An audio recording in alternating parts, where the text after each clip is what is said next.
Nós estamos vivendo um momento de disrupção no Brasil e eu acho que 2025 é o ano da virada. O Pix já atingiu 160 milhões de brasileiros. O último número que eu tinha era perto disso. Então, 160 milhões, nós estamos falando de praticamente 100% dos adultos. Sim. O Pix produziu uma experiência muito mais rápida, é instantânea, sem intermediários. Eu, por exemplo, eu só saio de casa com meu celular, não tenho mais cartão. Sim. Então, por aproximação, eu clico aqui, eu me autentico, aproximo, faz o bip, eu sei que pagou, eu vou embora. Eu não duvido que a gente vai ver emissores de cartões tradicionais dando crédito no Pix. Aliás, já estamos vendo. Eu fiz uma projeção até 2028. Então, eu disse para você que 2024 o cartão de crédito atingiu 53% do consumo privado das famílias brasileiras e o Pix 35%. Em 2028, nas minhas contas,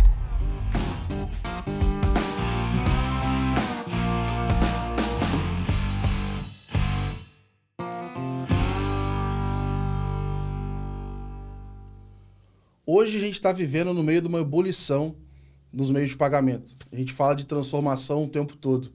O Pix, ele teve essa adoção sensacional dentro do nosso mercado, muita gente passou a usar, virou sinônimo, inclusive, de dinheiro. Muitas vezes a gente não fala em enviar dinheiro, a gente fala fazer um Pix, para muitas vezes ele virou, de fato, a própria moeda. E a gente fala dessa mudança dos trilhos de pagamento e como essa indústria toda está mudando. São diversos players, quando a gente fala dos trilhos tradicionais que nos trouxeram até aqui, mas, ao mesmo tempo, a gente fala agora de uma criação de novos trilhos que possibilitarão inovações que a gente talvez ainda nem saibam quais são, mas a gente vai discutir isso nesse papo de hoje. A gente vai falar do futuro de pagamentos e, para bater esse papo, eu vou falar com o Edson Santos.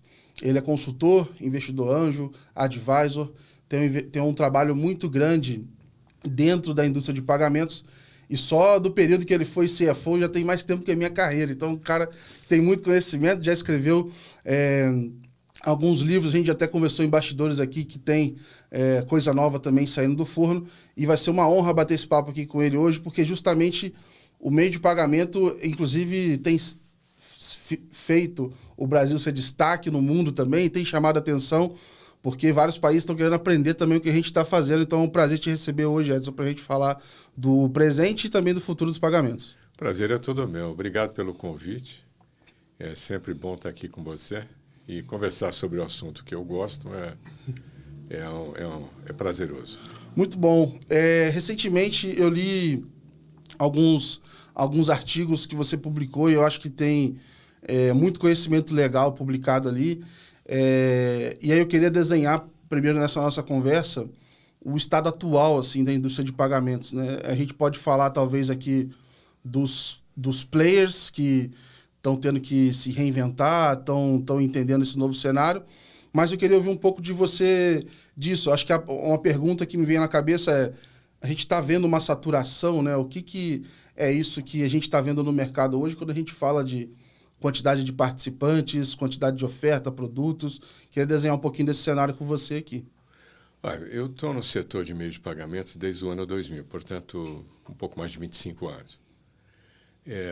E uma das coisas que eu adoro nesse setor é que não tem monotonia. Uhum.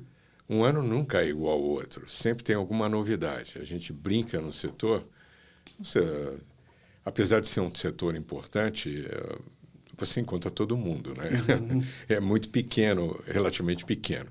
E um dos fatos é esse, a gente sempre está dizendo que tem uma coisa nova. E esse ano não é diferente dos outros anos, sempre tem alguma coisa nova. Mas quando você abre a lente e olha sobre uma certa perspectiva, você chega a algumas conclusões interessantes que podem ajudar a entender para onde a gente vai. Então, veja, quando você fala de futuro, a gente não fica inventando o futuro, nem tem bola de cristal para adivinhar o que está acontecendo. O que eu faço é observar o que os players estão tentando fazer e que os números mostram, e isso é um indicativo para onde a gente está indo. Então, para resumir, para você poder explorar, nós continuamos crescendo a 2 dígitos em cartões, no trilho dos cartões. Quando eu falo trilho de cartões, eu estou falando de cartão de débito, cartão de crédito e cartão pré-pago. Tá? Nesse trilho de cartão, desde o lançamento do Pix, e principalmente nos últimos 2 anos, o cartão de débito não cresce mais. Ele recua. Ele tem recuado. Então, ele recuou 1 ou 2%. Depende de qual é a estatística que você olha, ele recuou 1 ou 2 ou 3% ao ano. Quando ele crescia 20%, ele crescia mais a 2 dígitos, óbvio, mas muito perto dos 20%. O cartão de crédito continua crescendo, na ordem de uns 10%, talvez um pouco mais. Quando você olha os cartões de pagamento e compara com o que seria o tamanho total do mercado, aí precisamos definir o que é o tamanho total do mercado. Se eu entrego o cartão para pessoas utilizar para fazer o pagamento, eu posso dizer que o total do mercado é o consumo privado total. É o consumo das famílias brasileiras. Tá certo? Você não usa o cartão para investir numa casa, para fazer um investimento. Então, é consumo. Muito bem. Tem algumas pessoas que dizem que o consumo privado tem que ser ajustado, porque ele não inclui alguns itens. Não tem problema, mas vamos olhar de maneira geral. Premissa, né? Os cartões de pagamento atingiram, em 2024, eu estou pegando dados do Banco Central, uma penetração de 53% ou 54% do consumo privado brasileiro. Isso é um espetáculo quando você compara com outros países. Isso teve uma penetração importante e trouxe um monte de gente para dentro do sistema, tendo um crédito através de um cartão ou uma conta pré-paga. E principalmente depois de 2014, quando o Banco Central regulou as contas pré-pagas e regulou a conta digital. Então, espetacular. Só que quando você olha o Pix, que tem o quê? 4 anos, basicamente, Sim. 4 anos e meio, o Pix atingiu 35% de penetração no consumo privado em 4 anos. E quando a gente soma os dois, a gente está chegando acima de 90%. Ou seja, 90% do que o brasileiro consome, ele consome através de um meio de pagamento eletrônico, digital. Muito bem. E o que isso quer dizer?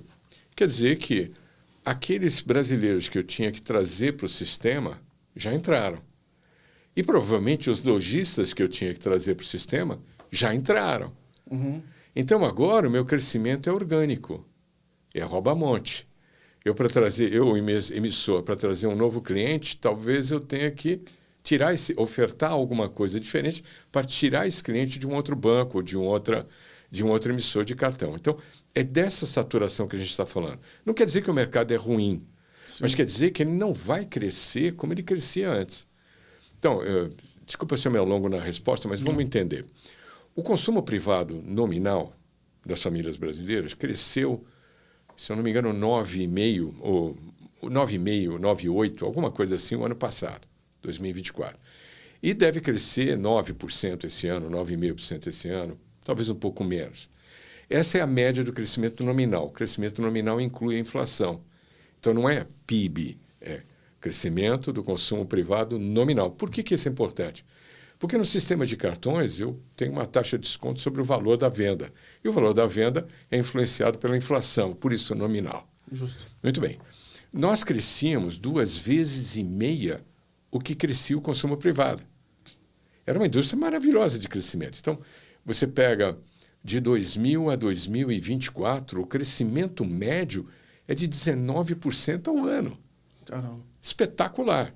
Então, nós eu vivi esse mercado com esse crescimento maravilhoso.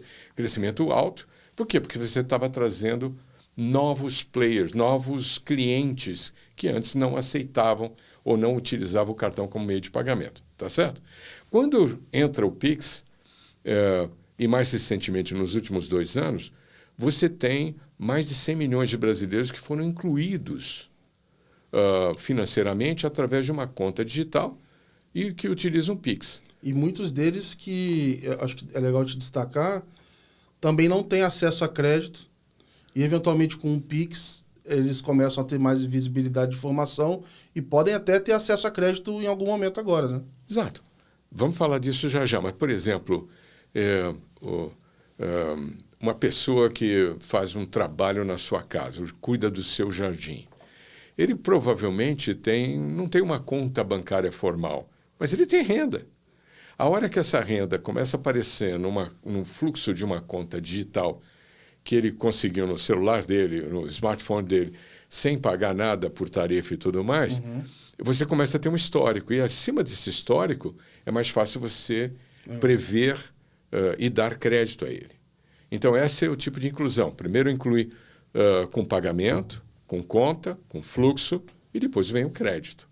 Mas a gente volta a falar disso. Então, só para concluir meu raciocínio. Então, quando o Pix entrou nos últimos 2 anos, se você olhar o crescimento da indústria, do TPV, TPV é o valor das transações, né? Dos cartões de pagamento, nos últimos 2 anos, a média de crescimento é de 10% ao ano. Então, nós crescíamos 19% na média geral, portanto, crescia mais de 20%, e passamos a crescer 10%. Por quê? Porque o cartão de débito passou a recuar. Então, o Pix matou primeiro o quê? TED e DOC. O DOC morreu, TED diminuiu para a pessoa física, ou diminuiu ou praticamente não existe. Depois veio, o Pix entrou no e-commerce com uma vantagem enorme para quem compra, para quem vende. Sim. Não precisamos discutir isso, acho que você já explorou esse assunto. É espetacular. Então, ele substitui o boleto de maneira maravilhosa. E agora, com o Pix por aproximação... Mas a experiência de pagar no varejo é muito chata, né? Você está na fila para pagar, abrir o seu banco para ler um... Nossa, é muito chato. Agora, o Pix por aproximação, a jornada sem redirecionamento, que você já explorou aqui em outros podcasts, muda a experiência. Então, o Pix por aproximação, o Pix automático, começa a incomodar. Então, acredito que essa desaceleração do crescimento, a recua, na verdade, decresceu o cartão de débito, eu acho que ele vai se acelerar. E a chance de que nos próximos anos, eu não sei, não sou nenhum adivinho, mas 4, 5 anos, talvez a gente não esteja mais falando de cartão de débito. A gente esteja falando de Pix. Então, essa mudança afeta a vida dos adquirentes, dos credenciadores, dos emissores e da bandeira.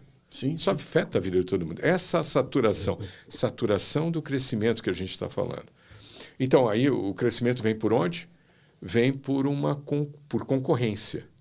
Só que agora não é uma concorrência só no trilho de cartões. Eu tenho que concorrer com um outro trilho, que é o Pix. Eu já vi empresas, já conheço várias empresas que já estão dando crédito no Pix. Isso é fantástico. Aliás, o último número, eu vi ontem numa reportagem de que o Pix já atingiu 160 milhões de brasileiros. O último número que eu tinha era perto disso. Então, 160 milhões, nós estamos falando de praticamente 100% dos adultos, ou perto disso. Certo? Pô, é espetacular a penetração. É espetacular.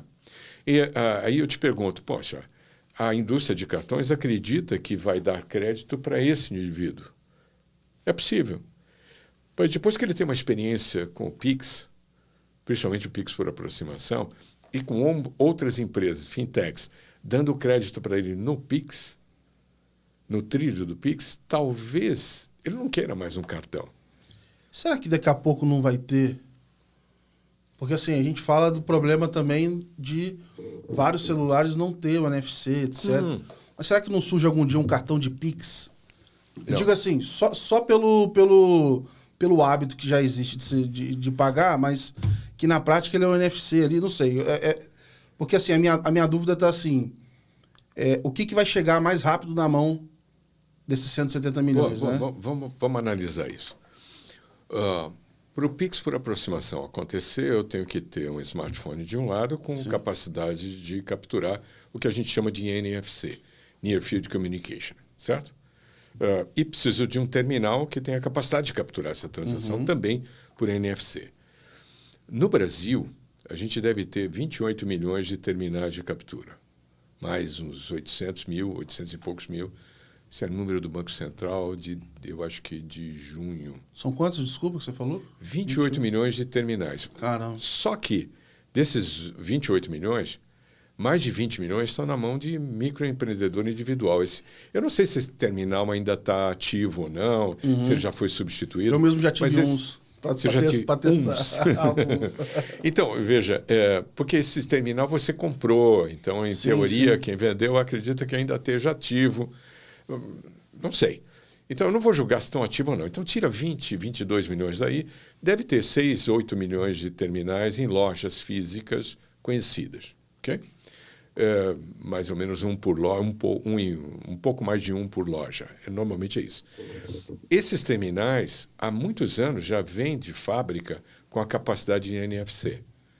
Talvez o que falte lá é o dono do terminal ou quem forneceu o terminal atualizar o software para que ele reconheça uma captura de transação com Pix. Uhum. E isso é feito over the air. Você faz isso de maneira remota. Então, os grandes aquários já estão fazendo ou já fizeram isso. Então, a aceitação do ponto de vista do lojista, praticamente, podemos dizer que está 90%, 95% resolvido. Uhum. Aí vamos para o celular. O Brasil deve ter uns 260, 270 milhões de celulares. Eu vi que esse número é maior do que o número de... 1,3 por habitante. Eu acho que é esse o número. Eu posso estar errado, mas acho que é esse o número. Mas vamos lá, 260 milhões. Tem estatísticas que falam em 10, outras falam em 13. Digamos que 10 ou 13% disso é iPhone. O iPhone já tem NFC desde o iPhone 6. Uhum. Que isso foi, acho que em 2014. Pô, faz 11 anos, certo? Então, o iPhone é 100% básico. É possível que tenha algum iPhone 5 rodando por aí, mas, digamos, 100%. Tá? De 13% do parque. Os outros, tem vários fornecedores, os chamados Androids, o sistema operacional Android, os de médio e alto valor já são NFC. Nos últimos anos são assim. Mas você tem uma grande base que não é. Então, a última estimativa, que não é bem é uma extrapolação, diz o seguinte, que talvez dos Androids, 30%, assim, um terço. Uhum. Um terço já está com NFC e 2/3 não. Quando você soma com os iPhones, chega próximo de 40%. Então, 40% dos telefones estão preparados. Então, isso é um problema. Então, só 40% da população que tem Pix pode usar por aproximação. Mas veja bem, há estimativas que dizem que 1/3 dos usuários trocam de celular a cada 2 anos. Um outro percentual que eu não vou lembrar, a cada 3 anos. E só poucos trocam acima de 3 anos. Eu, por exemplo, não troco. Eu não troco tanto assim. Uma experiência pessoal, mas assim, na prática, os celulares mais caros, eu acabo vendo que eles demoram mais para ser trocados, porque o mais barato fica muito obsoleto muito rápido, tem uma série de coisas ali que acaba estragando até o aparelho. Então, o Brasil se vende de 40 a 45 milhões de celulares por ano. Caramba. Então, vamos imaginar que, fazendo uma conta grossa, em 2 anos, 3 anos, a gente vai estar batendo 70%, 80% ou 90%. Sim. Então, é uma questão de 2 anos. Em payments eu sei que é uma eternidade, Sim. mas na vida não é tanto assim. Então, a gente vai ter uma... E outra, se eu não tinha motivo para tocar meu celular, porque ele funciona bem, mas agora eu deixo de ter o Pix, eu tenho mais uma motivação. Legal. E o vendedor tem outra motivação para te ofertar algo diferente, novo, que vai te ajudar no dia a dia. Então, eu acho que a reposição vai ser mais rápida.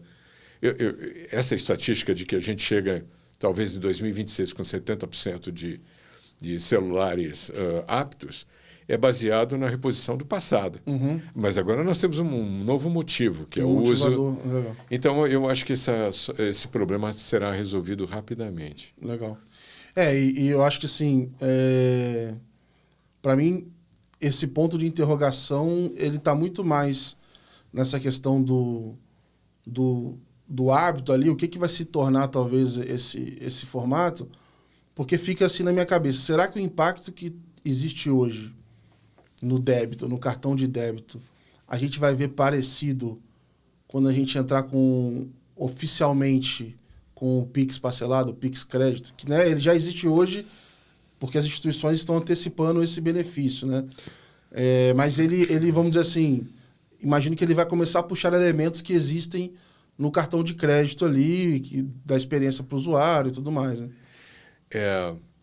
Eu conheço algumas fintechs que já exploram crédito no Pix. Elas são algumas delas dá para dizer que elas são a bandeira do futuro. Eu olho para a história das bandeiras, olho para eles e vejo a mesma coisa. Então, eu não vou falar o nome para não fazer propaganda de ninguém, mas veja. Eu vi recente agora um programa de pontos com Pix. Então, mas olha só, eu conheço uma empresa que tem mais de 1 milhão de clientes, classe CDE, principalmente DE, em que ele dá crédito, o indivíduo vai na loja que está credenciada, fala, vou pagar com a empresa tal. Ele parcela, paga juros para essa empresa, ela dá crédito para ele, ela tem um limite de crédito, paga juros, e paga o lojista à vista, no final do dia, à vista. É espetacular a experiência. E o indivíduo que não tem, aquele indivíduo que ainda não tem o seu cartão de crédito, passa a ter a capacidade de parcelar algumas compras, de uma maneira que a gente nunca tinha visto antes. Por exemplo, você é empresário, você não é assalariado, mas se você fosse assalariado, você receberia 2 vezes por mês, normalmente, certo? Na verdade, eu recebia uma vez. Uma vez. Mas quando eu era assalariado, eu recebia o vale e o pagamento, certo? Justo. Tinha o... Certo? É isso aí. Muito bem. Agora eu posso ofertar... Ou então um microempreendedor que conta a sua receita semanalmente. Sim. Eu posso oferecer para ele um pagamento parcelado a cada 15 dias. No Pix é possível fazer isso. No cartão de crédito não dá. Então, a gente está vendo ofertas do tipo... Você pesquisa no Google, você vai encontrar. Pague no Pix em 4 quinzenais sem juros.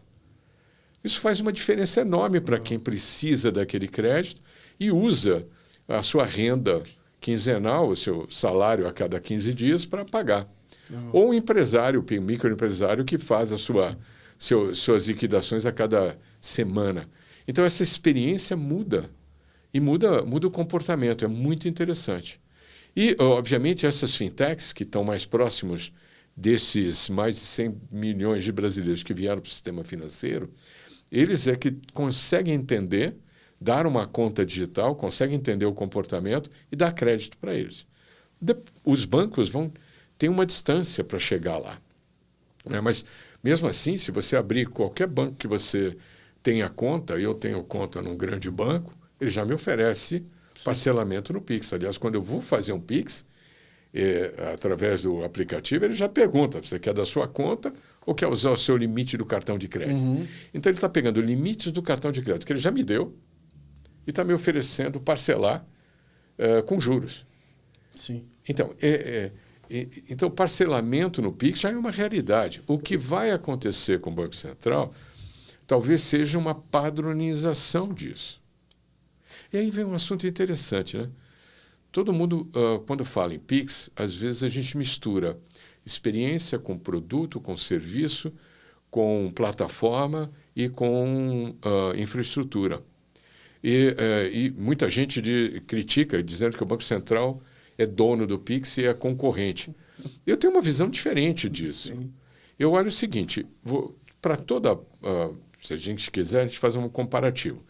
Você tem uma infraestrutura no nos trilhos de cartão de crédito e você tem uma infraestrutura no Pix. Qual é a infraestrutura no Pix? É basicamente o SPI, que foi investimento do Banco Central, que é o centro de liquidação que tem que estar no Banco Central mesmo. E os conectores, aquelas empresas que... Tem a DICT que chegam lá, tá certo? Agora, quando você fala em plataforma, do lado do cartão, o que é? As regras da bandeira, como é que você pode usar, onde você pode usar, quem é emissor, quem não é, o que você precisa ser para ser um acquirer. No Pix é a mesma coisa. É o Banco Central com uma plataforma com regras, onde pode ser usado, pode cobrar, não pode ter intercâmbio, aqui tem. Todas essas regras eu chamo de plataforma, é uma regra.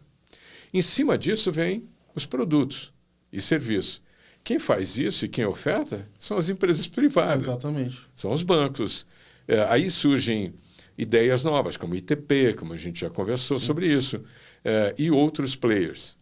E em cima disso vem a experiência. Então, essas fintechs estão usando a infraestrutura do Pix, a plataforma do Pix, criaram um produto de crédito e estão entregando uma experiência completamente diferente, tanto para o lojista quanto para o seu cliente, pessoa física. Então, acho isso maravilhoso. E é isso que a gente está vendo. E cada dia mais. Então, voltando à sua pergunta original, se este mercado, se essa trilha, por que essa trilha deve concorrer fortemente com esta outra trilha? Porque a trilha de cartão, eu estou falando aqui, eu não sei se tem imagem ou não, mas para quem está só nos ouvindo, não está me vendo mostrando os lados. Então, deixa eu falar de forma diferente. Quando eu olho para a trilha de cartão de pagamento, é uma trilha fantástica que nasceu há 70 anos atrás e foi sendo aperfeiçoada. A experiência de pagar com cartão para o usuário parece espetacular. Você tem a sensação de que pagou em 3 ou 4 segundos. Eu, por exemplo, eu só saio de casa com o meu celular, não tenho mais cartão. Sim. Então, por aproximação, eu clico aqui, eu me autentico, aproximo, faz o bip, eu sei que pagou, eu vou embora. Nem espero, nem quero comprovante. Só que esse pagamento não ocorreu ainda. O que ocorreu aqui é o que ocorria 70 anos atrás. Um código de autorização foi enviado para o lojista e que diz a ele que, com esse código, ele vai receber. Quando é que vai ser pago? Se for cartão de débito, no dia seguinte. Se for cartão de crédito, 30 dias depois, a não ser que ele antecipe. Essa é a regra, tá certo? Mas para essa experiência acontecer, você tem um custo enorme. São mais de 25 tipos de empresas que atuam antes, durante e depois para produzir a experiência que você pagou em 3 segundos. Quando a gente vem para o Pix, ele é totalmente diferente. Só tem 2... Tira o SPI, tira os conectores, você tem uma conta de um lado e uma conta do outro. Sim.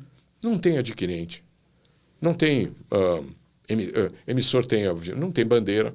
Então, o Pix produziu uma experiência muito mais rápida, é instantânea, sem intermediários. Por isso, ele é digital. Eu não preciso de um plástico, eu não preciso de um terminal. Tudo bem, o terminal vai vir por causa da aproximação, mas a rigor eu não preciso. Por conta disso, ele desmaterializou todos esses produtos, consequentemente, ele desintermediou os fabricantes e os provedores, e se ele desintermediou, barateou. Ficou mais barato. Se ficou mais barato, é democratização. Então, ele tem os 6 Ds do crescimento exponencial. A gente já falava isso lá atrás, em 2020, no Payments 4.0, a gente já mostrava a capacidade disruptiva. Agora, não estamos discutindo a capacidade, estamos discutindo a realidade. Nós estamos vivendo um momento em que este trilho do Pix, por ser o que é, ele substitui aos poucos o trilho dos meios de pagamento com cartão. Eu não duvido que a gente vai ver emissores de cartões tradicionais dando crédito no Pix. Aliás, já estamos vendo. É isso que eu queria perguntar. Assim, a gente fala do trilho, mas a minha pergunta é, e os papéis, né? Que esses players novos podem fazer ou já estão fazendo, né? A gente tem movimentações, o exemplo da Visa Conecta olhando, né? Entrando como ITP para olhar para a conexão Open Finance, etc.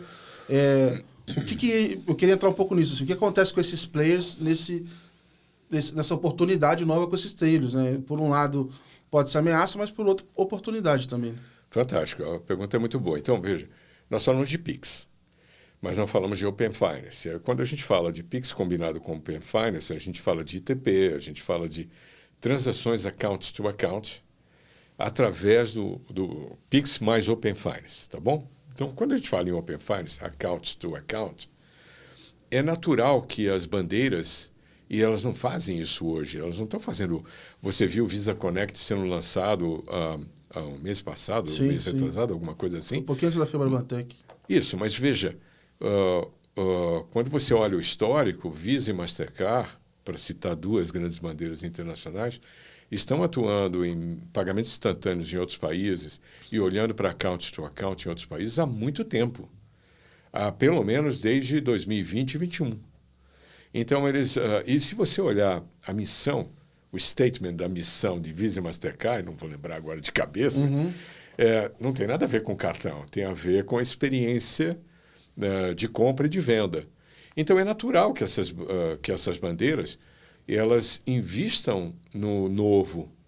E elas têm toda a capacidade de fazer isso, porque estão presentes no mundo inteiro, têm a capacidade de interoperabilizar isso de maneira internacional, e é natural que ela venha para cá. E quando ela vem, por exemplo, eu mencionei um exemplo na Inglaterra, onde a experiência que a Visa estava proporcionando estava desintermediando o próprio acquirer. Não precisa do adquirente, não precisa do credenciador. Vai direto no estabelecimento comercial. Isso é muito interessante. Então, a gente vai ver uma pressão. Então, dos três, eu acho que o emissor é fácil ele escolher outra alternativa, se ele quiser. É óbvio que, como no Pix não tem intercâmbio, ele tem que buscar a sua receita em outro lugar, de outra forma. Tá? Mas ele também não tem os custos que tem na cadeia aqui. A bandeira vai migrar e vai utilizar, nós estamos falando de bandeira lançando stablecoins e utilizando stablecoin para fazer liquidação internacional, cross-border e tudo mais, que a gente pode conversar sobre isso um pouco. Agora, o acquirer tem um trabalho mais árduo. Ele tem que buscar, já que ele não vai ter o crescimento que se esperava em TPV, já que ele tem uma concorrência num outro trilho que é o Pix, ele tem que ofertar o Pix não como transação, porque eu não preciso do acquirer para transação, mas o lojista precisa do acquirer para reconciliar a transação, para ter certeza de que ele recebeu, que ele vai receber ou recebeu aquele Pix. Isso já era algo que estava acontecendo com os acquirers, de já começar a completar com serviços ali para atender esses lojistas. Isso já não era de hoje, né? Isso era um movimento deles já de sair, entre aspas, da parte que é comoditizada para agregar com outros serviços ali. Né? Você está correto. A gente começou a ver esse movimento principalmente com 2 novos players. Eu digo 2 novos porque ficou muito claro o que eles estavam fazendo. A Stone, lá atrás, começou a comprar um monte de pequenas empresas de tecnologia para oferecer mais do que payments para o lojista, mais do que pagamentos, outros serviços. E, do outro lado, a PagBank, ou PagSeguro hoje PagBank, começou a entender que o mercado dela, a base da pirâmide de MEIs, ela poderia ofertar a primeira conta digital. Então, ela entrega uma camada de serviço financeiro onde pagamento faz parte dele. E a PagSeguro também. E depois os outros players começaram mais ou menos a fazer a mesma coisa. Então, a gente está percebendo que os acquirers entendem que as margens estão comprimidas mesmo. Só para você ter uma ideia, antes da abertura do mercado, em 2009, se eu me lembro de cabeça, o acquirer cobra uma taxa de desconto de estabelecimento comercial. Tá certo? Essa taxa de desconto é dividida pelo menos em 3 peças. O intercâmbio que vai remunerar o emissor, o fee de bandeira, que ambos pagam para a bandeira, e o acquirer ficava com 45,5% da pizza, da torta aqui. Quando você olha esse número 2024, usando números do Banco Central do mesmo jeito, essa participação, a receita dele do MDR líquido de intercâmbio e fee de bandeira caiu para 28%. Caramba. Então, essa compressão... E ele passou a ter... Por quê? Porque os preços caíram porque tem mais concorrência. Sim. Além disso, obviamente que taxa de desconto é uma das receitas do acquirer. A outra, que é muito importante, é a antecipação de recebíveis. Que também aumentou a competição. Ou pré-pagamento. Né? O pré-pagamento abriu. Então, o lojista ainda é conservador, ele prefere ainda antecipar, muitas vezes, com o seu credenciador, com o seu adquirente. Mas ele poderia antecipar com o que ele quiser. Sim. Então, a concorrência também mudou. Claro que as taxas de juros do Brasil cresceram muito. Então, quando você olha o spread, nominalmente, ele é muito maior do que era. Então, compensa uma parte. Mas o mundo está difícil aqui. A antecipação na compra de 12 vezes... Não está tão fácil quanto era no passado. Fala que uma antecipação numa compra de 12 vezes, dependendo do lojista ali, cara, é um negócio que... não tem como manter a margem, né? Não tem como a conta fechar. E aí a gente começou a ver, tá mais comum até você ver os juros para quem está pagando, né? Eu falo assim, olha, você pode parcelar em 12. Eu consigo até 3 sem juros, dali para frente você paga, né? Ficou isso mais comum e eu acho que é um terreno que prepara, inclusive, para o Pix parcelado. Isso. Você já ter essa lógica na cabeça, né, do consumidor. Aliás, nós não falamos disso, mas eu tenho um cliente no varejo, um grande varejista, com 80 e poucas lojas distribuídas pelo Brasil inteiro. No e-commerce, o Pix é mais de 60%. Caramba. Já. Pergunta para qualquer lojista. Mesmo com copia e cola? Pergunta para qualquer lojista. O Pix dele... O Pix é... Claro, alguns já têm ITP, outros ainda não têm, mas a experiência é fabulosa. E ele viu a oportunidade para fazer isso e entregar uma experiência boa para ambos. Né? Vamos dizer assim, é do interesse total das duas pontas, né? Quem vai pagar pega um desconto melhor, quem vai receber, enfim... É difícil contra-argumentar com tanta facilidade para os dois lados ali e com a experiência, tendo em vista que ela vai melhorar a partir de agora, né? Tem várias coisas entrando para melhorar, muito possivelmente essa penetração também aumente, né? Eu faço uma pergunta para ti. Imagina que nós dois resolvemos dar crédito ao consumidor. Eu não gosto da ideia porque eu não sou bom nisso, mas de repente você é bom nisso, a gente se junta e vamos montar uma empresa de crédito ao consumidor. Aí eu digo para você, vamos criar um cartão? Você olha para mim e fala, cartão, cara? Parece coisa do passado.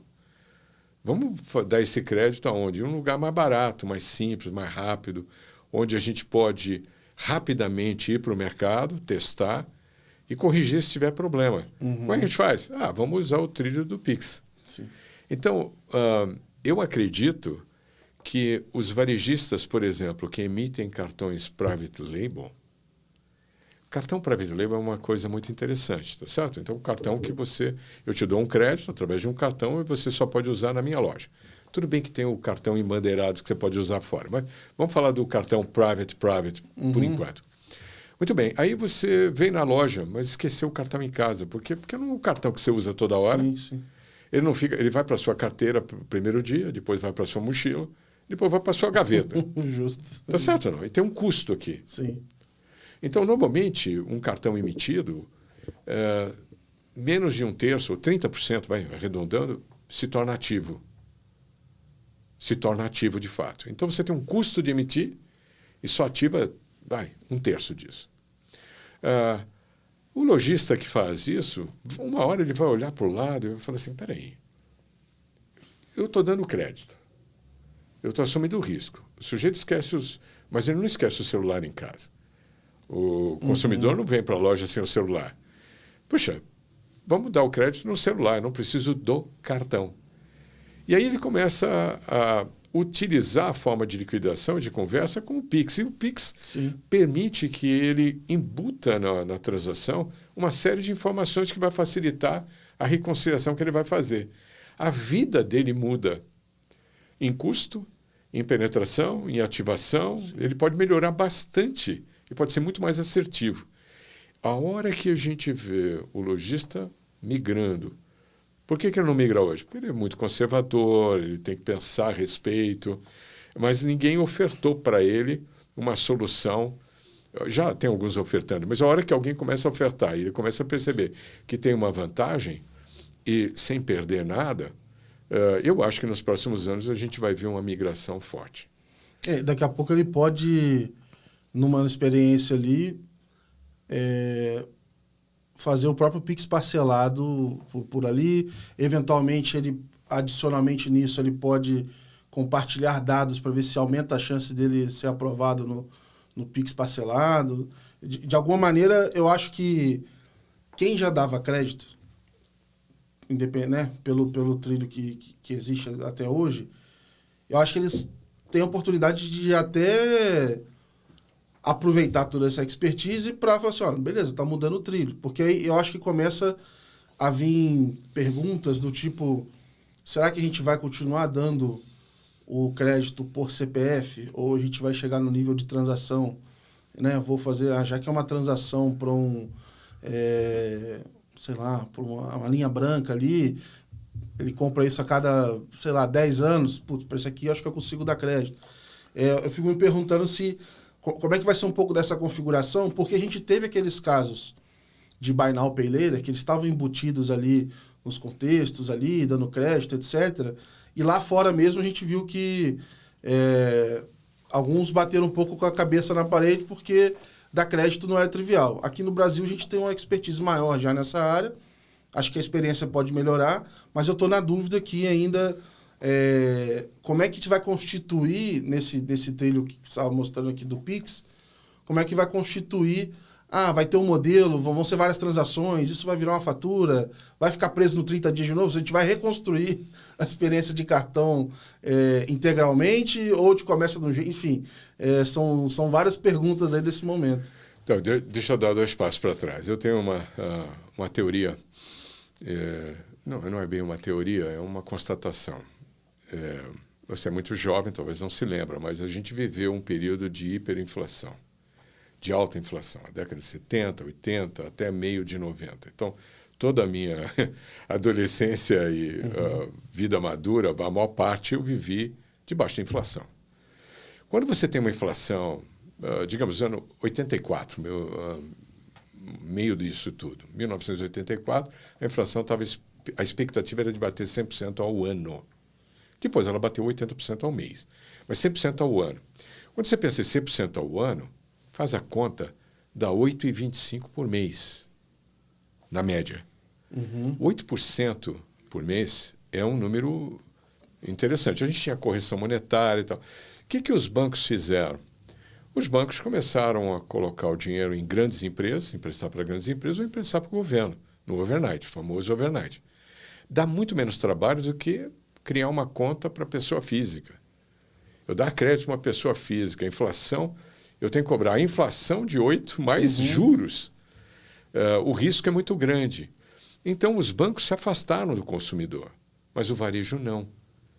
O varejo sempre deu crédito. Então, essa história do Buy Now, Pay Later é um nome bonitinho para chamar de o famoso crediário, a caderneta que eu usava para comprar pão na mercearia, o carnê.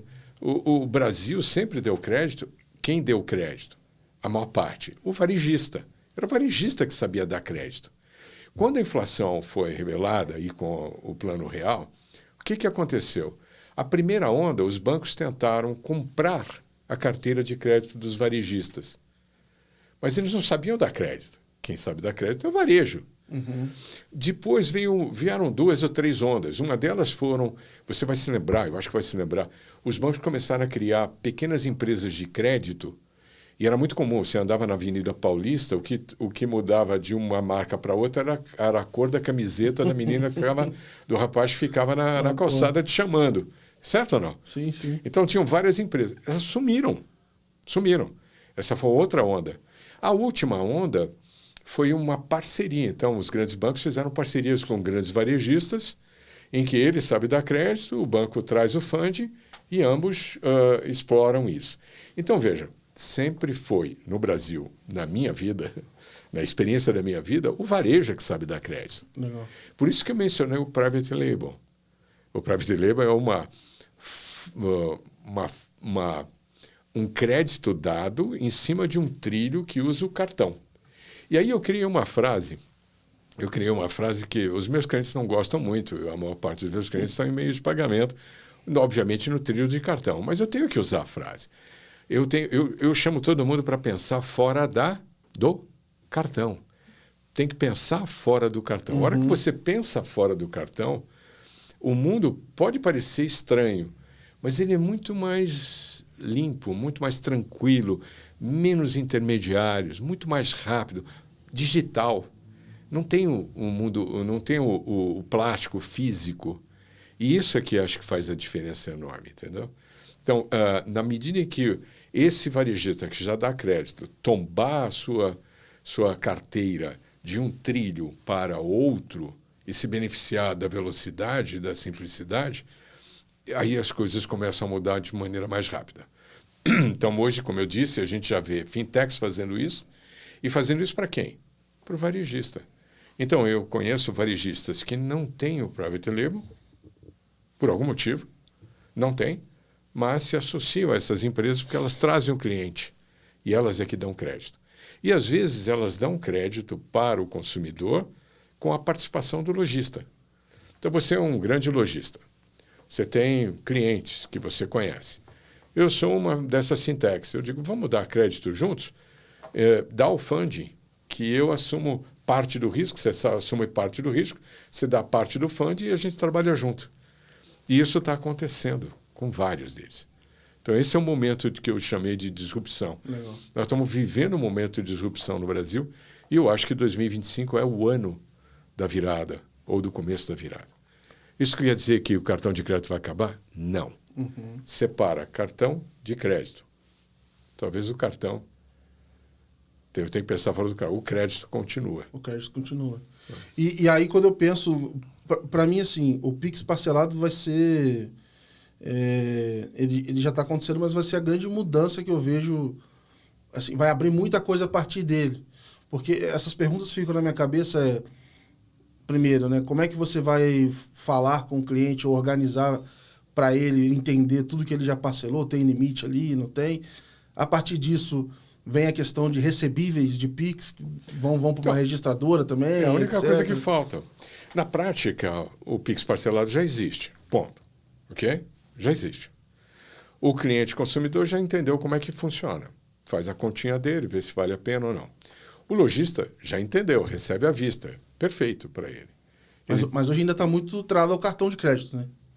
Não necessariamente. Tem Os grandes bancos isso. estão dando Pix parcelado no limite do cartão.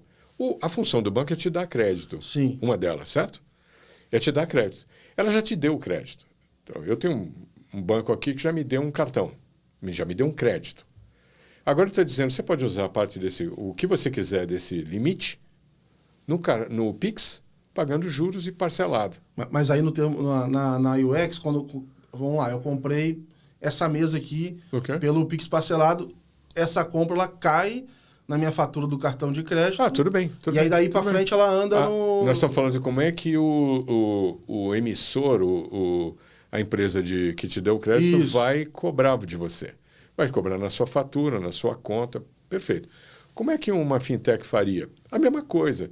Só que em vez de te mandar uma fatura, talvez ela, usando a sua autorização, ela já debita a cada mês o valor da sua parcela que já foi combinado. Ela usa o Open Finance para isso. E o Open Finance já funciona assim. Sim. Se são parcelas iguais, você pode... Eu não lembro do número, é 60 parcelas iguais. Eu também não lembro de cabeça. Alguma coisa assim.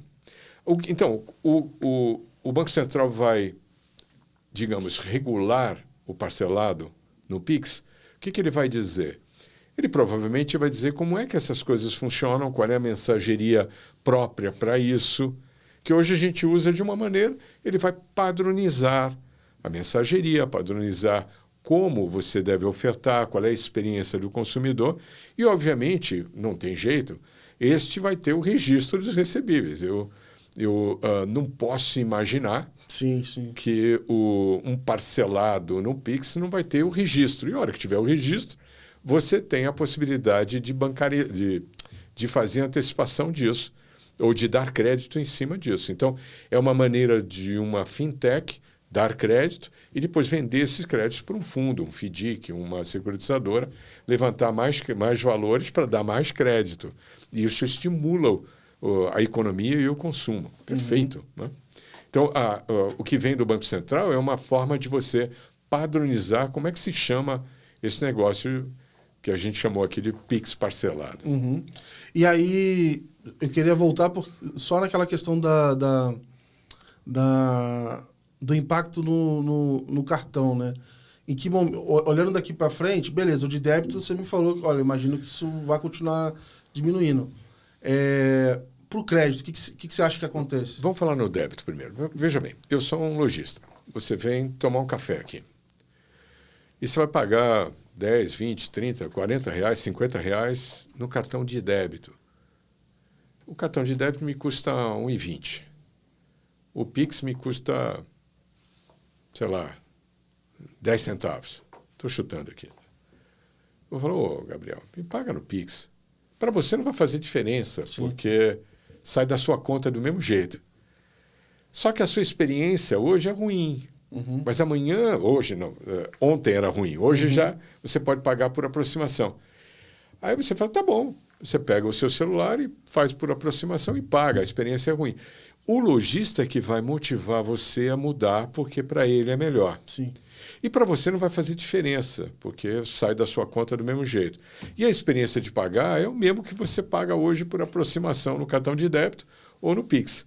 Então, este movimento, ele sai do próprio varejo, da relação de consumo, e começa a rapidamente substituir o cartão de débito pelo Pix, por aproximação, no varejo físico. Que, igual no posto de combustível, costuma ter o valor do crédito, débito e do Pix, do dinheiro, né? É como se o dinheiro materializasse no Pix, né? E o varejista vai te dar desconto.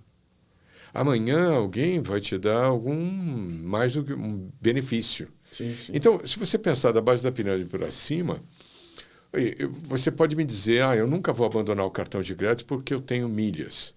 Cara, da base da pirâmide, do meio da pirâmide para baixo, milhas não contam nada. O que conta é o limite que ele tem. E o limite normalmente é baixo. Então, ele se importa com quem dá limite para ele usar. Sim. A história é completamente diferente. Então, precisamos entender a dor de cada um. Então, voltando aqui. Então, o cartão de débito vai ser substituído pela experiência e, provavelmente, puxado pelo varejo, te estimulando a usar o Pix por aproximação em vez do cartão de débito. Ponto. E o cartão de crédito? O cartão de crédito, de acordo com a Abex, o ano passado foram 4,1 trilhões de reais em TPV no total. Desses, quase 3 são cartão de... Eu não lembro dos números todos na cabeça, mas 2 e qualquer coisa, quase 3 são cartão de crédito. Tá.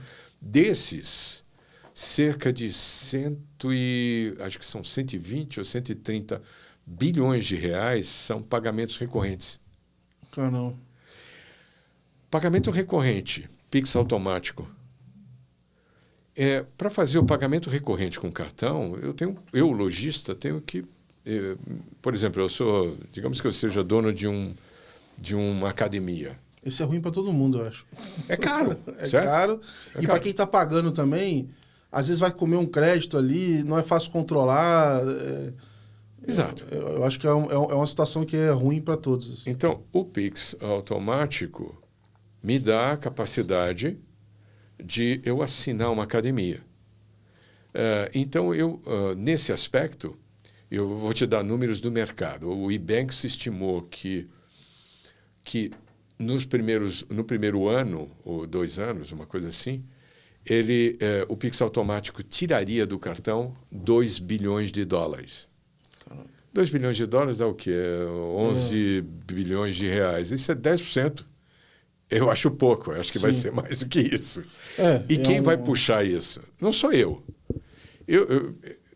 É a academia que vai me convidar para assinar através do Pix, o Pix automático. Eu estou aguardando sair a primeira estatística. Quando a gente está gravando agora, ainda não saiu. É muito cedo. Mas assim, mesmo assim, pela quantidade de provedores que eu tenho conversado, e todos eles estão falando que está tendo uma adesão muito grande, eu estou com uma expectativa de olhar para isso. Assim. Não. Eu olharia para isso no final do ano. Mas eu entendo a ansiedade, mas eu olharia para o final do ano. Mas tem um outro número que a gente esqueceu aqui. Veja, o Ebanks está dizendo que 2 bilhões de dólares deveria ser o efeito no cartão recorrente, no pagamento recorrente com cartão de crédito.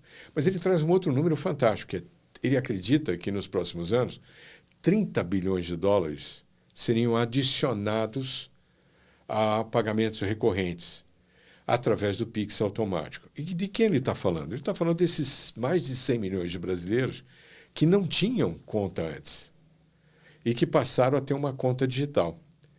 Aliás, um assunto para a gente conversar de outra hora, pensa na vida de quem só recebia em dinheiro e pagava em dinheiro. A vida não é simples, é complicada. O Pix trouxe uma inclusão financeira maravilhosa.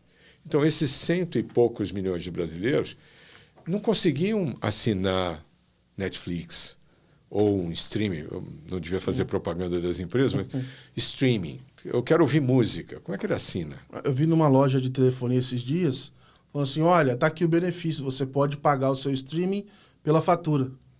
Pronto. E aí, na hora, eu pensei... Aí eu fui ver, realmente, faz diferença. A pessoa não tem o cartão de crédito. e o crédito que ela tem é pela companhia de telefone, Pode. então para ela a telefonia tá poderia ajudando. ofertar. Muito bem, mas eu posso ofertar agora no Pix automático. Ele tem uma conta digital. A conta digital... Aliás, o Pix fez uma coisa fantástica, né? Pouca gente percebeu isso. Havia uma mudança sensível. Primeiro, a experiência de quem vive só com dinheiro. Recebe dinheiro, muita gente recebia o salário em dinheiro. Botava na mochila, na bolsa, pegava um ônibus para ir para casa. Cara, Sim. É um transtorno. Na Como é que ele guarda? civil, até para pagar todo mundo. Como é que ele guarda? Como é que ele guarda dinheiro? Não guarda. Então, por que o brasileiro gosta de comprar tudo a prazo? Porque você pega o dinheiro que você recebe no dia 20, mata lá 3, 4 boletos, só fica com o dinheiro para você chegar até o outro dia 5. No dia 5 você mata outros boletos e a vida via de boleto a boleto, tá certo? Agora, com a conta digital, a conta digital existe desde 2014. Ela foi regulada lá quando o Banco Central passou a ser o regulador de meios de pagamento, em outubro de 2013, né? Para ser mais preciso. A conta digital era uma espécie de Série B do Campeonato Brasileiro e uma conta bancária Premier League. Com o Pix, que entra em 2020, igualou.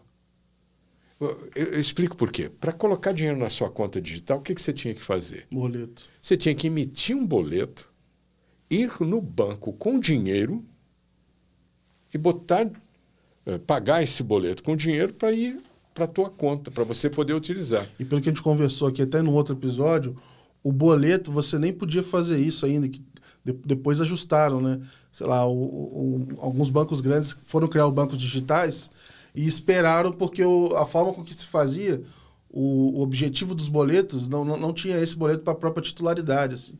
Exato. E aí isso teve que se ajustar ao longo do caminho. Interessante isso. Então, veja, conta digital não tinha acesso a DOC, TED, não existia isso. Não existia uma conexão entre a conta bancária e uma conta digital. O Pix igualou o jogo, porque agora eu posso... Não me dá dinheiro, me manda um Pix na minha conta. Sim. Eu não tenho que pegar o dinheiro e botar... Não, me manda um Pix na minha conta. Então, essa mudança fez com que esses mais de 100 milhões de brasileiros tivessem uma conta igual à minha, a sua, de um banco qualquer. Isso muda a vida deles. Muda completamente. E como a gente já disse no começo, ele passa a ter um histórico de... Às vezes, já existem fintechs no Brasil, uma delas eu conheço bem, que ela te dá crédito não baseado na sua comprovação de renda, mas baseado no seu movimento bancário. Por quê? Porque temos que reconhecer, tem informalidade, tem coisas que não são tão formais e você não consegue comprovar. Mas a hora que você olha o histórico de fluxo de caixa dentro da sua conta bancária, o que entra, o que sai, e para onde você gasta isso, você consegue dar crédito para aquela pessoa de forma diferente. Então, voltando à história. Tem esse público que pode receber. Esse público que vem não vai assinar um streaming, uma academia, com cartão de crédito. Vai assinar com Pix automático. Esses são os 30 bilhões de dólares que o Ebanks prevê que entra no mercado nos próximos anos. Isso é fantástico. Então, você está trazendo um produto em cima de um trilho novo, que é o Pix, o Pix automático, em cima de um trilho desse, você está incluindo um monte de gente que antes tinha dificuldade para usar um Uber, poxa vida. Né? Eu acho isso fantástico. Não, é sensacional e realmente deixa, inclusive, os players de uma maneira muito mais leve, justamente para testar essas coisas. Né? E como a gente falou no começo, é um público que vem, que pode passar a ter crédito, que não entra naquele número do crescimento ali do cartão de crédito. E aí vamos ver como é que isso vai ser distribuído, né? Então, quando a gente olha para o cartão de crédito, o Pix vai começar a substituir, pouco a pouco, primeiro, a recorrência, o pagamento recorrente, porque ele é muito mais simples de lidar, muito mais barato para quem vende, certo? Para a academia, para o streaming e tudo mais. Depois, essas pessoas que então... o pessoal de cartões defende o seguinte, não, mas o Pix está trazendo mais de 100 milhões de brasileiros que vão receber um crédito através de um cartão. Eu acho que não. Eu acho que eles vão receber um crédito através do trilho do Pix. Por quê? Porque ele já está inserido, ele já está próximo daquela conta digital. Então, acredito que será por ali. Posso estar errado, mas os indicadores me mostram por ali. Então, o que acontece? Eu vou continuar crescendo no cartão de crédito, mas o meu crescimento deve estar limitado ao próprio crescimento do consumo privado nominal. Então, se eu disse que a gente deve crescer, o consumo privado deve crescer 9,5%, esse ano, o cartão de crédito não deve crescer mais do que 10%. E o ano que vem não vai crescer mais do que 9,5% ou 9%, seja qual for o crescimento do consumo privado nominal. E aos poucos, talvez como ele vai ter uma concorrência de outra forma de crédito, ele vai perdendo o crescimento porque ele tem um concorrente. Então, o cartão de crédito, o crédito do cartão não vai desaparecer, óbvio que não. E tem um crescimento interessante. É um crescimento interessante. Sim. Mas eu tenho que entender que o crescimento dele é orgânico. Não é mercado novo, não é cliente novo. Entendeu? Por isso que a gente voltou ao assunto da saturação. Mas eu acho que foi uma volta boa, porque... Vou lhe dar um número. As minhas projeções, eu fiz uma projeção até 2028. Tá bom. Ok? Então, eu disse para você que em 2024 o cartão de crédito atingiu 53% do consumo privado das famílias brasileiras e o Pix 35%. Em 2028, nas minhas contas, o cartão de crédito não vai passar de 35%, cartão de crédito, débito, pré-pago, e o Pix vai ser 54%. Caraca. E vão trocar de... Vão trocar. Então, é disso que nós estamos falando. E nós estamos falando em menos de 4 anos. Sim. 3 anos e meio. O próximo triênio aí. Entendeu? Aí eu fui criticado, algumas pessoas da indústria criticam esses números. A Bain Company, provavelmente contratada pela Abex, fez um trabalho e eu tive acesso ao trabalho, eles publicaram esse trabalho, tem jornal que publicou esse material e eu tive acesso à apresentação que eles fizeram na reunião, naquele evento da Abex, em abril, eu acho. Os números deles são iguais aos meus. Ele faz caminho diferente, mas ele chega à mesma coisa. A base de mais de 50% de penetração do Pix em 2028 e o cartão só em 34%, 33% por aí. É óbvio que a projeção dele vai a 2030, ele foca em 2030, mas os 2028 os números se empatam. O Pix tem mostrado para a gente que mesmo os otimistas, eles não conseguem ser tão otimistas quanto ele tem se mostrado, né? Então, é um número muito factível, assim. Óbvio que tem muito trabalho, muito lançamento ali para acontecer, muitos produtos, etc., mas não dá para duvidar de como esse negócio traciona aqui no Brasil, né? Eu acho que você podia duvidar disso, e eu conheci muita gente. Em 2021, no começo do ano, na verdade, dezembro de 2020, nós fomos contratados para fazer uma pesquisa no mercado sobre como o mercado de meios de pagamento, principalmente os bancos, bandeiras, aquárias, iriam reagir com o Pix. E eu tive a chance de entrevistar presidente das principais empresas. Legal. E bandeiras. Você não vai acreditar, a resposta era, isso não vai dar em nada. É mais um meio de pagamento, eu faço também, eu vou fazer Pix aqui. E eu olhava e falava, eu não sei se o pessoal entendeu o que é a Pix. O que está acontecendo, né? E o cliente que contratou essa pesquisa ficou decepcionado, porque eu dizia para ele, uma notícia boa e uma ruim. A boa é que ninguém está fazendo nada, ninguém está acreditando. A ruim é que ninguém acredita. Mas se você acredita... Exato. E a gente acreditava. No livro a gente já dizia que ele tinha toda a competência, toda a capacidade para ser disruptivo. Os números mostram isso. Sim. Os números mostram e os prêmios que o Banco Central ganhou no mundo inteiro. Exato. Revelam essa... Esses dias eu até fiz uma brincadeira falando assim...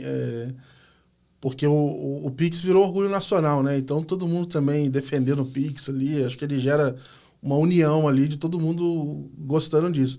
E aí eu fiz uma brincadeira falando assim, olha, o pessoal tá vendo hoje você defendendo o Pix, mas queria taxar ele lá, queria botar tarifa ali, trabalhar ele exatamente como eram os meios de pagamento antigo e, de alguma maneira, também a forma com que o Banco Central colocou ele de forma gratuita para pessoa física, etc., fez muita diferença também nesse impacto. Né?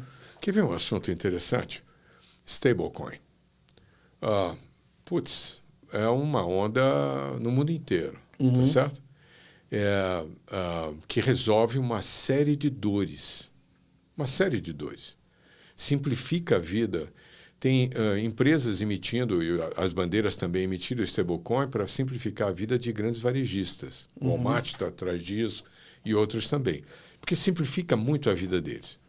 Na liquidação, no settlement, barateia muito. Principalmente no back-office. Beleza. Vem para o Brasil. O Pix resolveu essa dor no varejo. Sim. Eu não acredito em stablecoin no varejo brasileiro. Não faz sentido. Faz sentido no cross-border, no transfronteiriço, sim faz sentido. Eu gosto até de uma provocação que o Carlos, né, o TK da matéria, fez, falando assim, olha, quando você olha para stablecoin, não é mais cross-border, é borderless, né? Porque, de alguma maneira, ele não vê realmente essas fronteiras, né? Quando você vai trabalhar nos trilhos ali de stablecoins, né? Eu concordo com o TK desde que os dois lados da fronteira, seja ela qual for, estejam regulados. Sim. E aí a regulação é importante. Por que é importante?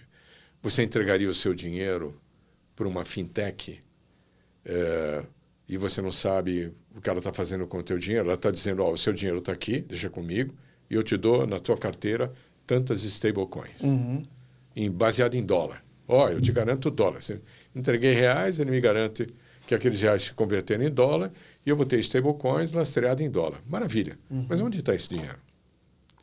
Então, se você olhar para a regulação americana que foi assinada pelo presidente, foi discutida nas câmaras, no Senado, e foi assinada pelo presidente americano, que é... Qual é o nome? O Genius Act. Genius Act, isso, bem lembrado.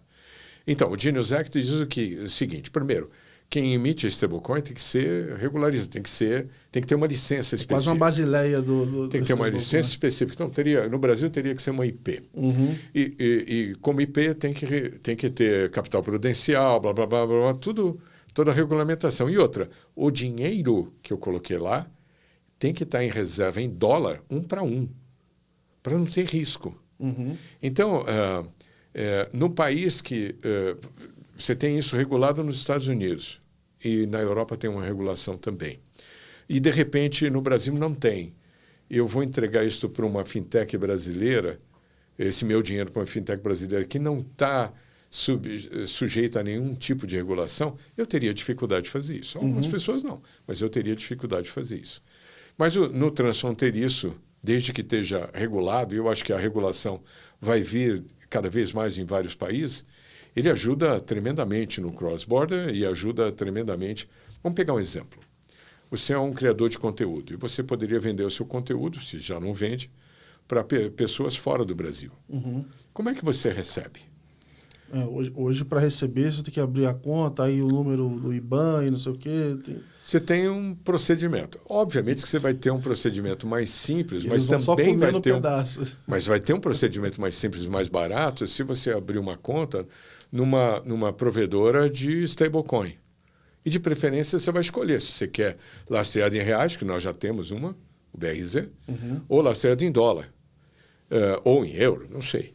Você vai escolher. E a hora que você escolher, de uma vez que você fez isso, vai simplificar muito você receber dos seus clientes lá de fora, que vão mandar para a sua conta, para a sua carteira, as stablecoins, e você usa da maneira como você quer. E nesse aspecto, vai melhorar muito a vida de quem exporta, seja serviço ou produto, ou até mesmo quem compra lá fora pode ter uma experiência de compra e um custo de troca de moeda muito mais baixo e a velocidade é muito mais rápida. Muito mais rápida. Esse benefício vai ter. Agora, você sair daqui, pegar a sua carteira de stablecoin e pagar o seu almoço, eu não acredito. Por quê? Porque o Pix já resolveu isso para você. Eu queria aproveitar nesse bloco final aqui, a gente está falando de outros pontos de evolução, de futuro, para fazer essa provocação, né? Quer dizer, a gente falou muito sobre como a gente paga, mas daqui a pouco a gente talvez nem esteja pagando, né? Pode ser uma IA que está fazendo isso para a gente, ou um agente.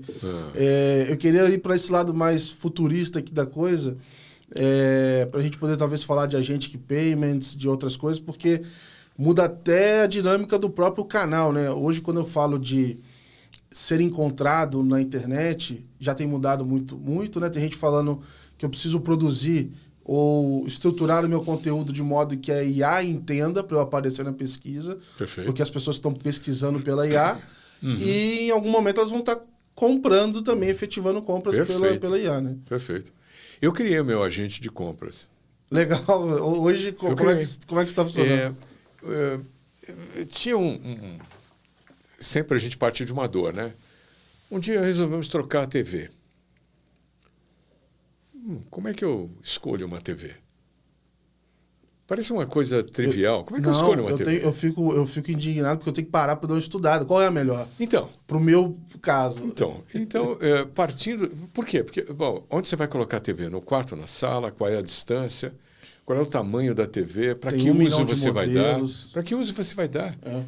É um gamer ou vai assistir filme ou esporte? Então, dependendo do uso que você vai dar, você não precisa de um 8K. 4K resolve. Ou então, QLED, não sei o que LED. Como é que eu vou entender disso? Exato. Então, eu montei um agente que, quando eu digo assim, eu quero comprar... Estou vendo uma bola de basquete ali. Vou comprar bola de basquete. O agente volta para mim e diz, bola de basquete normalmente é assim, é usada dessa forma, legal. Tem esse material, não sei o que, não, tem vários provedores e tal. E aí ele me explica o que é uma bola de basquete e aí me gera um monte de perguntas.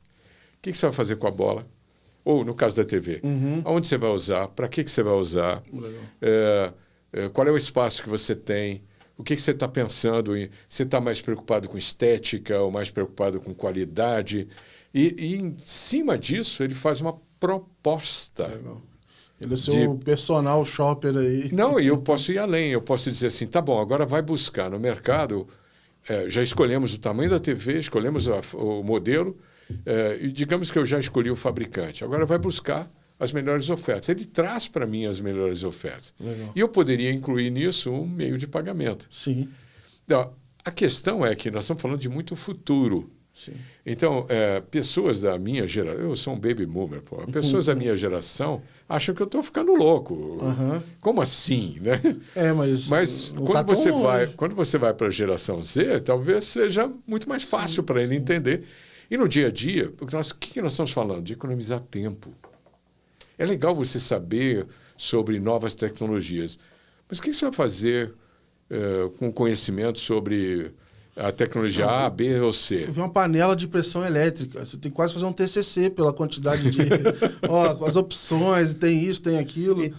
Então, o IA te ajuda a ganhar tempo, te ajuda a encontrar aquilo que você já decidiu comprar pelo melhor preço ou pela melhor condição, seja ela uma combinação de preço, tempo, frete...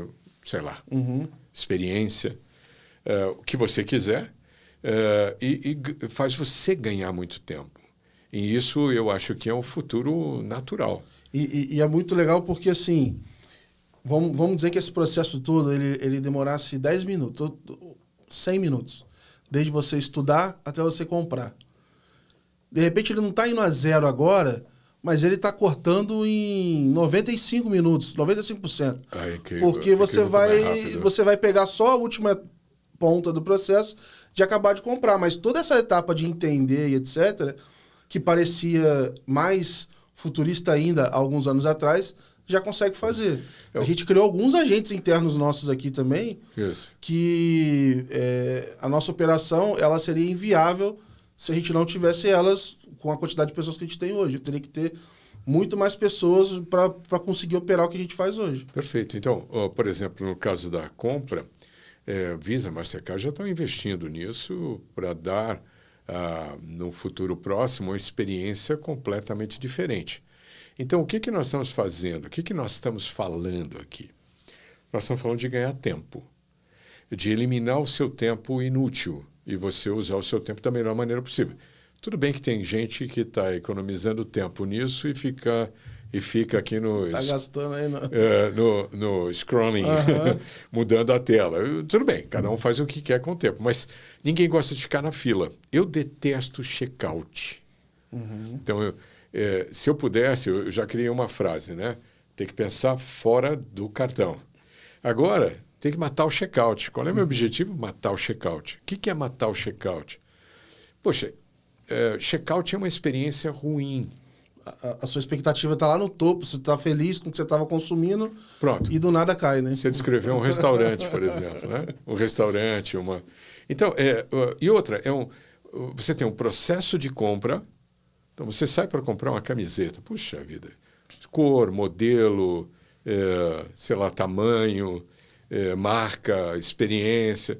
A hora que você encontrou o que você quer, está feliz, agora você tem que entrar num outro processo de pagamento. Fica na fila, dá o seu RG, o seu CPF, eu não sei o quê. Eu acho isso muito chato, principalmente em restaurante. Então, por que eu não faço check-in? Então, no check-in, eu resolvo tudo, eu já digo como é que eu vou pagar. A experiência, para quem acha que eu estou ficando louco, é simples. Vamos pegar um hotel.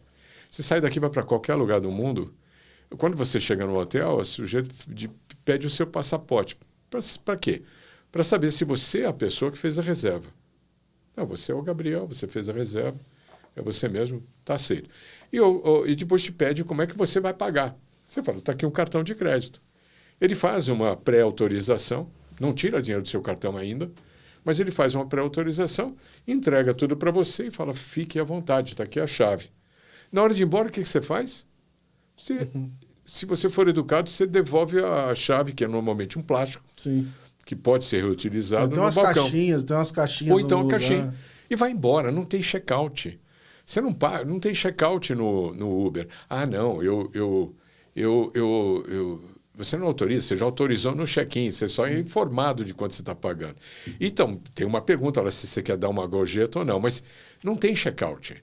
Essa experiência a gente já está vendo em alguns lugares. Eu estive num café recentemente, que você chega no café, tem um totem, você escolhe a bebida, o café, o que você vai comer, já paga por aproximação, ou paga com Pix, ou paga com cartão de crédito, senta numa mesa e o garçom já sabe onde você está, vai te levar a comida lá, o teu café, e quando você termina, levanta e vai embora, não tem check-out. Mas ainda me incomoda porque tem o totem. Não preciso do totem. Eu estou com o meu celular, eu poderia sentar na minha mesa, escanear um QR Code, que a gente já faz isso, certo? Vem o menu, pedir o que eu quero e já pagar, já sai automaticamente. Eu já digo como vou pagar. Então, o check-in substitui o check-out. Uma vez eu fiz uma brincadeira, eu peguei o presidente de uma empresa grande de meio de pagamento e desenhei para ele como é que seria ele comprando alguma coisa em 2040. No caso dele, eu fiz uma brincadeira mais ou menos assim. Você vendeu sua empresa, você ficou milionário já ficou bilionário. Aí você resolve que agora está na hora de você ter um carro esportivo. 2040, eu não acho que você vai ser dono do carro. Você vai assinar um carro.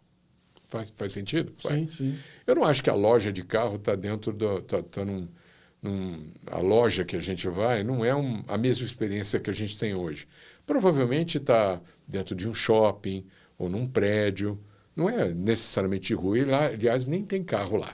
Então, na hora que a gente vai chegando lá, e eu vou com você, as câmeras vão identificar eu e você. Então, o Gabriel... Vamos falar do Gabriel aqui, vamos pegar a sua experiência. Então, o Gabriel vendeu a sua empresa, ficou milionário, quer uma experiência num carro esportivo. Gabriel, eu conheço uma loja legal, vou te levar lá. Quando eu chego lá, o vendedor já recebeu a imagem, já recebeu no ponto a informação de que nós dois estamos chegando, ou estamos entrando na loja. Ele já me conhece, sabe que eu sou um pé rapado, não vou comprar ou não vou assinar um carro esportivo. Então, ele vai dizer, ué, se você aqui de novo, prazer em revê-lo e tal. Gabriel, é a primeira vez que você vem na loja, não é? Posso fazer o seu cadastro? O que você vai falar para ele? Pode. Sim. Quando você falou pode, você deu um consentimento no Open Finance. Ele pega o seu dado, no máximo ele vai pedir uma informação sua, e ele vai fazer o seu cadastro. Quando ele faz o seu cadastro, IA por trás já está analisando se você pode estar lá naquela loja. Se você não puder estar na loja, ele vai te servir um café e vai embora. Mas se ele entender que você pode estar naquela loja, que você é um consumidor para aquele tipo de produto, ele vai te dar toda a atenção, porque ele já sabe. Mais do que isso, o IA já foi ver o que você já olhou, que cor que você gosta, que modelo que você gosta. E não tem carro lá. Tem um monte de tela, provavelmente. Aí ele vai perguntar para você, o que você está pensando, Gabriel? Estou pensando, digamos, numa Porsche. E ele te mostra os modelos que ele tem. Você aponta para o modelo e fala assim, eu gosto mais desse modelo. Ele pega não sei se as pessoas estão vendo a gente, mas ele pega o modelo e faz um movimento de mãos e joga isso para um cockpit. E, de repente, você vai ver um holograma do carro. Legal. Aí você vai entrar no cockpit e vai fazer um test drive. Ele vai simular para você e você vai falar, eu quero experimentar ele numa estrada, no trânsito de São Paulo e numa pista. Aí você vai experimentou. Você discute o interior, eu gostaria de ser diferente, a cor de fora é essa, dá para fazer essa combinação? Dá. Você fala, olha, eu gostei desse aqui do jeito que está. Quanto custa isso? Ou como é que é isso? Qual é o valor? E ele vai falar, já mandei para o seu...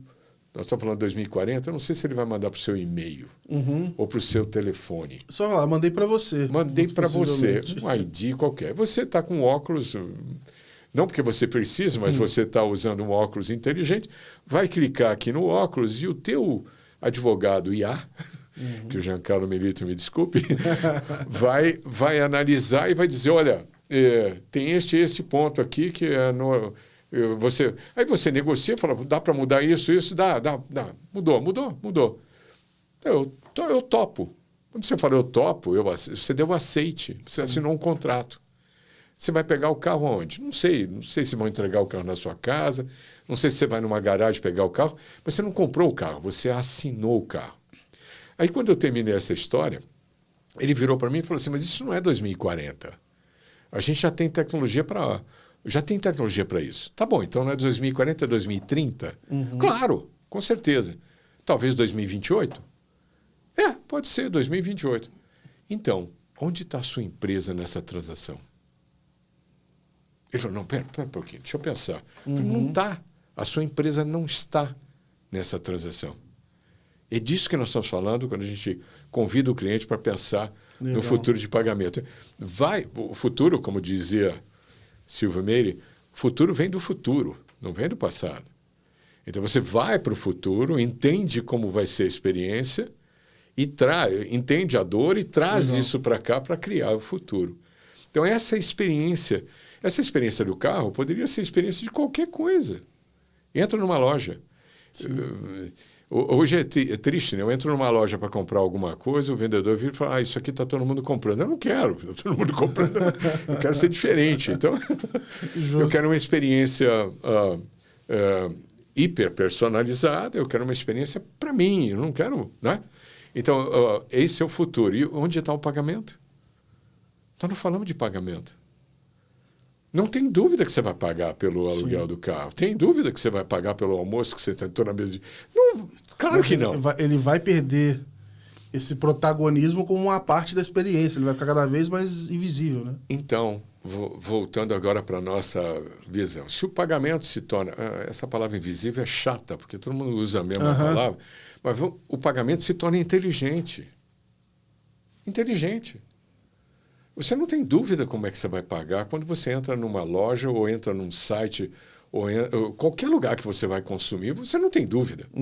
Então, basta você dizer antes o que você quer fazer e o problema está resolvido. É essa experiência que nós temos que produzir. Então, quem trabalha em meios de pagamento, se não entender essa jornada, eu acho que está fora do jogo. Nós não estamos falando mais de limite, cartão, maquininha. Nós estamos falando de jornada, experiência do consumidor. Pagamento inteligente embutido na experiência de compra. Ponto.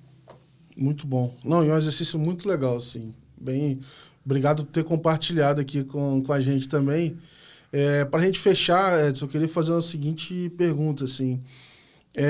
Você tem uma trajetória já muito relevante, você tem participação, enfim, em várias empresas também. Eu queria entender da onde vem isso, assim, o que te motiva a continuar olhando para todos esses detalhes, para a parte de futuro, porque talvez você pudesse estar numa posição igual o pessoal da pesquisa, né? Que está meio reticente quanto ao futuro, acha que as coisas não vão mudar, mas você está se perguntando, se provocando e participando ativamente dessa construção. Assim, o que hoje, talvez, que ainda te dá esse drive depois de tantos anos, sabe? Não é hoje. Eu acho que isso nasceu lá atrás. Essa é uma boa pergunta. Quando eu comecei minha carreira, eu comecei a trabalhar com 16 anos. Eu trabalho há 54 anos, tá? 53 e pouco. Quando eu decidi que carreira eu queria ter em finanças, eu fui para uma escola. Na época, eu fui trabalhar na Philip Morris na época que fumar era bonitinho. Outras coisas eram feias, mas fumar era bonitinho. E era uma baita de uma escola em finanças e marketing. Mas eu vim de uma escola pública. Eu vim de uma formação... minha família sempre foi pobre, eu vim de uma formação bem rudimentar, bem ruim. E eu tinha que encontrar o meu caminho. O meu caminho era fazer diferente. Enxergar o processo de maneira completa. Então, desde o início, eu tento entender o processo. Então, até hoje, eu sou capaz de desenhar para você como é que funciona a produção de um cigarro daquela época. Hoje, talvez seja diferente. Eu me lembro do layout da fábrica, eu me lembro de processo primário, processo secundário, até mesmo de como distribuir. Então, eu conheço no detalhe. Quando eu entrei em meios de pagamento, em 2000, era uma novidade, porque não tem estoque. Eu vim de fábricas, eu fabriquei um monte de coisas diferentes. E, de repente, eu venho para o serviço financeiro, meios de pagamento, eu não tinha noção nenhuma. E o Banco Central estava entrando com o SPB. E sobrou para mim uma coisa que para mim foi uma ótima oportunidade. Eu tinha que explicar meios de pagamento para emissores de cupom fiscal, explicar meios de pagamento para secretário de Estado, explicar meios de pagamento para o Congresso, para o Banco Central. Eu dei palestras no Congresso a respeito de meios de pagamento. E eu tinha que implantar um sistema de gestão de custos adequado. Então, eu mergulhei no processo e fui entendendo o detalhe. Então, até hoje, sou capaz de explicar no detalhe, não tecnicamente, mas o funcionamento de um POS. Como é que você decompõe ele. Então, essa necessidade de entender o processo e de ser diferente continuou. Eu me acostumei com isso. Então, eu poderia estar mais ou menos parado fazendo a mesma coisa que todo mundo faz, mas isso não me agrada.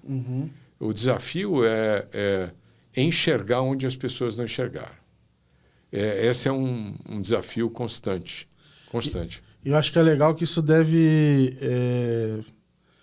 dar uma certa inquietação, né? Porque claro. a todo momento a gente vê essas verdades do mercado, né? E realmente é muito bom ter um contraponto, um olhar diferente ali, né? E o que me dá prazer é quando, depois de que eu publico algum artigo, falo alguma coisa, faço uma palestra, eu vejo alguém dizendo as mesmas palavras, usando os mesmos conceitos. Legal. É legal, porque eu gosto de transferir conhecimento. Por isso que eu tenho livros publicados. Eu gosto de... me dá muito prazer poder transferir conhecimento. Então, por exemplo, este teu canal é uma forma de eu me comunicar com muito mais gente e contar um pouco do que eu acredito, do que eu acho, do que eu enxergo, né? E foi sensacional. Eu te agradecer pelo episódio, cara. O papo foi muito bom. Tenho certeza que a audiência aí gostou e vai compartilhar bastante esse conteúdo aí com muita gente, cara. Então, de novo, te agradecer por vir aqui, por participar. Quem sabe a gente não faz outros aí. Eu sei que tem coisa nova por vir, tem mais coisa pra gente falar, com certeza, porque você poderia ter ido para qualquer mercado, mas escolheu um mercado também bem ativo, né? Então sempre tem uma novidade, algumas coisas novas para a gente ver, né? Eu posso dizer que eu caí nesse mercado por sorte, talvez. Foi um convite do Luiz Fernando Fleury, lá em 2000, para vir para a Reddicar. E desde então nunca mais eu saí. Deixei de ser executivo, eu vivo outra vida não suportaria voltar a ser executivo de novo. Mas foi ele que trouxe, foi o convite dele, eu dou graças a ele até hoje, por ter convidado. Isso fez a diferença enorme. Muito bom. E pessoal da audiência, vocês que acompanharam esse episódio, um agradecimento especial para vocês também. Esse episódio e todos os outros, a gente tem uma matéria no nosso portal, letsmoney.com.br. Entre lá, você consegue ver esses conteúdos e de outros episódios e compartilhar também com o seu time. Então, follow the money, nos sigam nas redes sociais, acompanhe o nosso portal e se mantenham bem informados, que a gente se vê no próximo episódio. Grande abraço e valeu!